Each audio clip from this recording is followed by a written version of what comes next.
Hi, in this video I will continue with the Backalley iteration. As I said before, I really didn't enjoy how that area was feeling like, so in this session I'm just going to redo it, just delete the building placements and try a different composition. And it will be the one that's very close to the final environment. So now I started to get rid of the grid material. It was getting a little hard to see stuff with this grid everywhere. Like, the grid works great for the block out models, like the kit, but using the grid on the models like this, it was getting very confusing visually because the lines were not matching the edges, because I was using auto UVs, and so it really didn't make sense.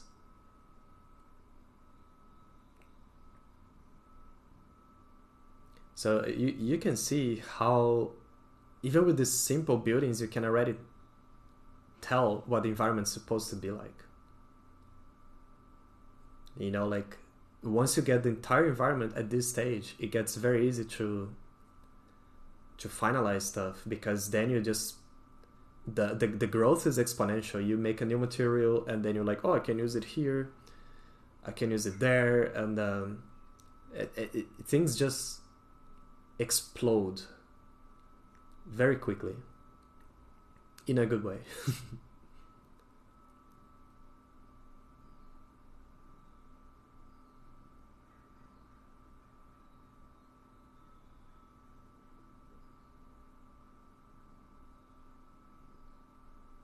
Yeah, I like sometimes to leave a little gap between the buildings and then put a wall or something there, just to make it interesting when you're walking around and you look there.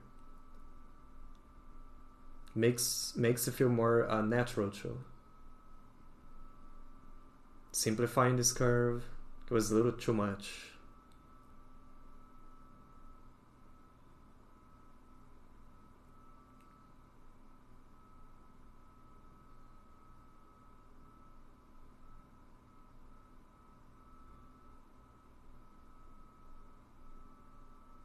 I pressed some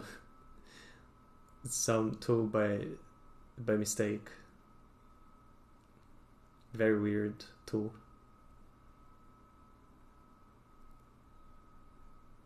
I had to restart the editor. I couldn't figure out how to get out of that mode.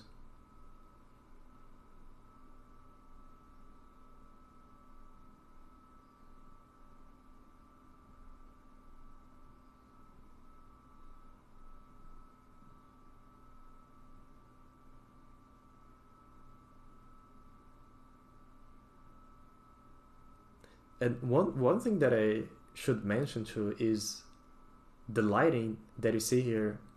I actually got some compliments. Some people were like, "Oh, I love the lighting," and even a good friend of mine who's an amazing lighting artist. Like, he worked on Mirror's Edge, and he was like, "Oh, I love the lighting. It's really, really nice." And I didn't touch at all. This is just the standard lighting in Unreal, but it worked really well. So when you're working on this block out, it's better to keep the lighting very neutral. Like, even if you're going to have a sunset environment, it gets a little tricky to work sometimes when you have too much contrast, especially when you get to the texturing phase. So try to work with a neutral kind of lighting at first, or maybe have the option to switch if you work on a night scene or some other more extreme lighting scenario. Like, imagine if I was working a night scene and the lighting was realistic, so it would be very dark and it would get hard to see stuff. But because I have this neutral lighting with the sun, you can see the shadows and depth and all that stuff. And I'm always jumping back and forth between Unreal and Maya at this stage. And whatever work I do here is going to propagate now because I'm using this building quite a few times.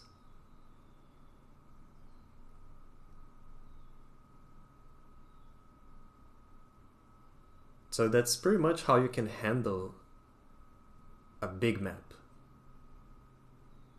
How you can make it more manageable. You know, because imagine if every piece was unique or... And of course this doesn't work for every style, right? Like it doesn't work for every project scope, but for personal scenes or more stylized games, it's perfect. It works really well for like medium-sized maps or small.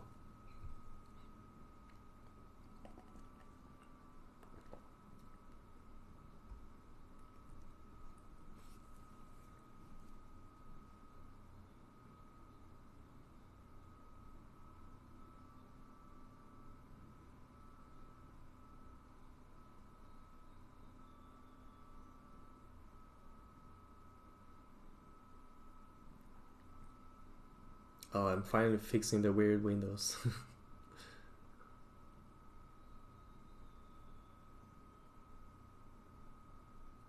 Yeah, that front side of the building, the with the small balcony at the top, the one that I just added, this one actually was inspired by a building that I saw on Google Maps.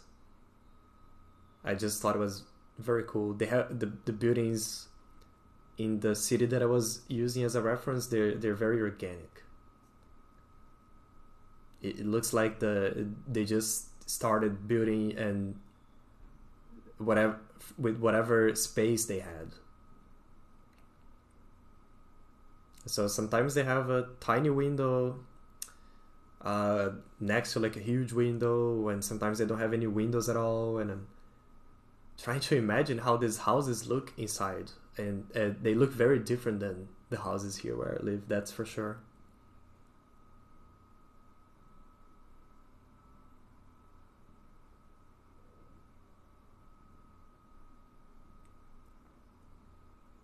So what I'm doing here is I'm just cleaning up some stuff, doing some adjustments to make these pieces more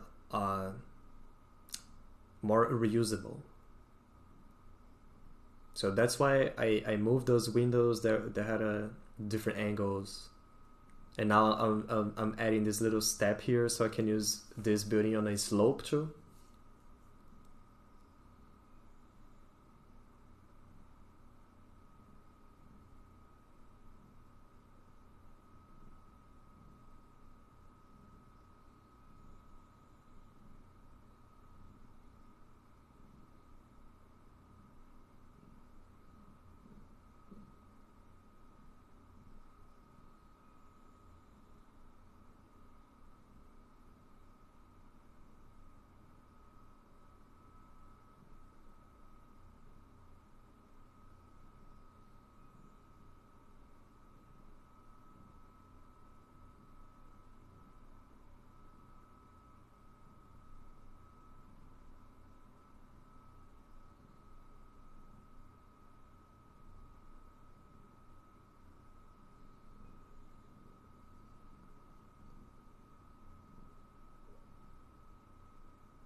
Yeah, the stairs were not exporting because they were in the wrong export set. So I fixed that, and then I re-exported the pieces.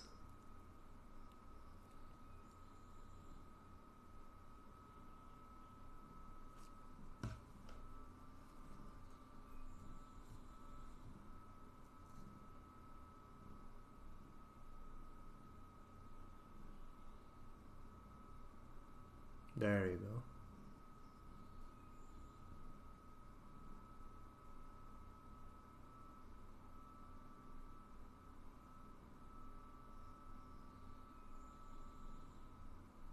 And it's funny how sometimes the mind plays tricks on you. I remember this was a long time ago, but it blew my mind at the time because I was working on it was a Counter-Strike map, I believe, and I was tweaking a texture.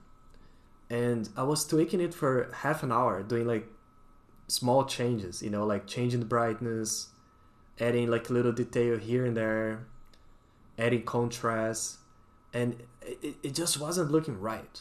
And I kept noodling on that for what felt like a long time. And then I realized that the texture was not updating at all. I was saving the wrong file. But in my mind, when I would go to the editor, they would look different. The mind definitely plays tricks on us sometimes. And this is very common in a game studio. Sometimes you get some feedback, and not every feedback needs to be actioned, right? Like you don't need to act on every feedback you get.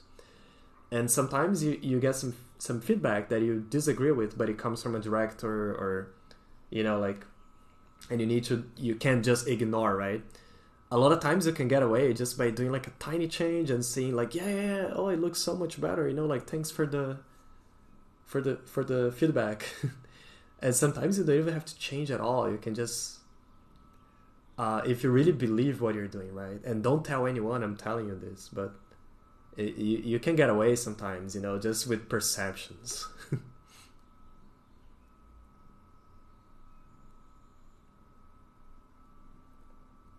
Yeah, this angle here really wasn't working. It was. It didn't feel very believable. So I started to shift things around, so to get rid of that extreme angle, and also simplifying the height variation here.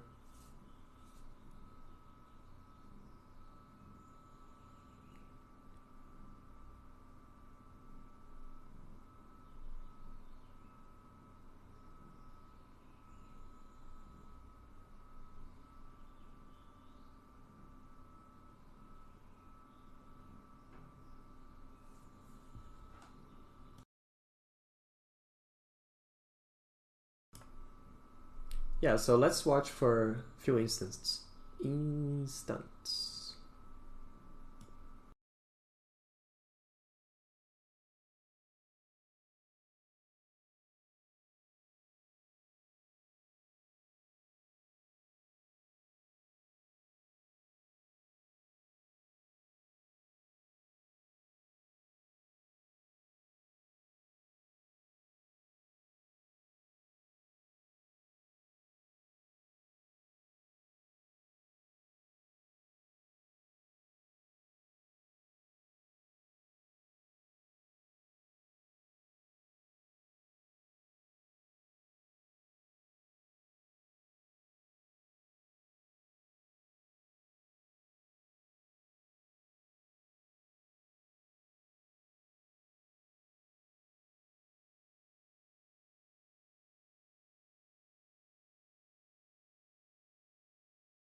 Yeah, I think the composition here is looking much better, especially when I was on the archway looking up to the hills, and you get these different layers.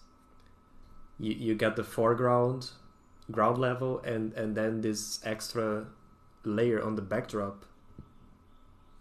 It's always nice to play with that kind of composition. And you might be wondering why the colors are all funky in this area. And that's because the lighting was baked and I'm moving stuff. So I don't know exactly how the light map system works in Unreal, but it looks like that some information gets stuck in the word space. And there are two ways to get rid of this. You can either rebake the map, or you can erase the lighting data. So you have like just the dynamic preview lighting. You can either do that. And if you're working with fully dynamic or Unreal 5 with Lumen, like this is not going to be a problem. This only happens when you bake stuff and you move them around.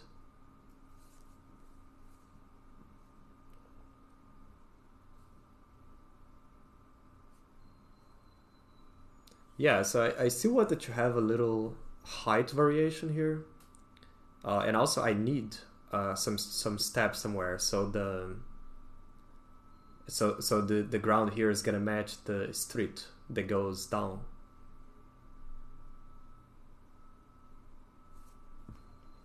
And it's cool because this area, this back alley, it didn't change much at all in the final version. I just polished it. I just replaced the buildings and I did set dressing, but the composition itself is pretty much what you see here is in the final version.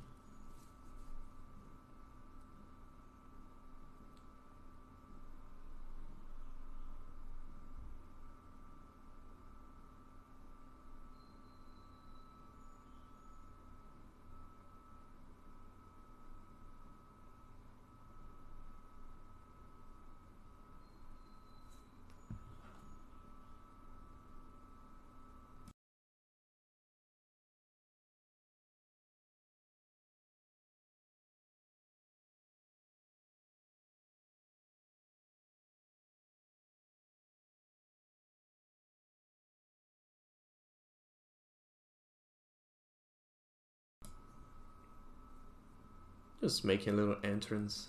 My idea here was to have this little wall with the steps, and I'm going to place a lot of uh, pots with flowers and plants around this area. I'm kind of imagining that some cute old lady lives in this house and she keeps good care of the plants outside, and that's another thing that I noticed in the real place in Spain, this town. People, they make an effort to make the area look nice, you know, like they all take care of their own flowers and stuff. And I guess it's not only good for the town in terms of tourism, right, but also for their well-being. So that's something that I really wanted to capture with this environment too.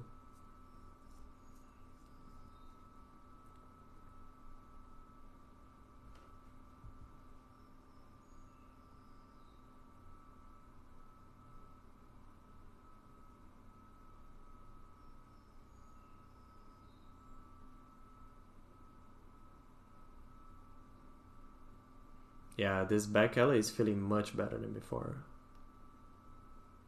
It's also a bit more spacious, so you get more sunlight. I'm gonna get some nice like bounces and stuff here.